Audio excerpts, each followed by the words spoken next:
Nay, ano naramdaman mo kanina bago tayo mag-treatment? Kanina ay talagang masakit. Ano masakit? Akong humakbang ang kapyak na Balakaang. balakang. Okay. So ngayon po, Nay, ano po nangyari sa inyo ngayon? Ayaw, hawakan. So kahit wala pong hawakan ngayon, ayos na po. Sige nga, subukan nyo nga, Nay. Hari ngayon, ngayong may hawak ka pang pinggan. Hawakan, kahit ako may hawak na Mga pinggan, oo.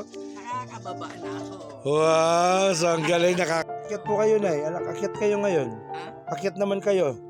Tingnan nga natin. So nawala talaga yung sakit. Tapos, anong feeling nyo po sa mukha nyo ngayon? Anong feeling nyo? Kumanda. Gumanda. Hindi talaga. Nawala po. Meron po tayong evidence, Nay. So ginamitan kita. Luminaw po yung paningin nyo. Bumagya. Nagaliwalas po yung mukha nyo na. So, etong wrinkles na to, Nay, babanatin pa po natin yan ng todo. Yan. Ilang taon na po kayo ngayon, Nay?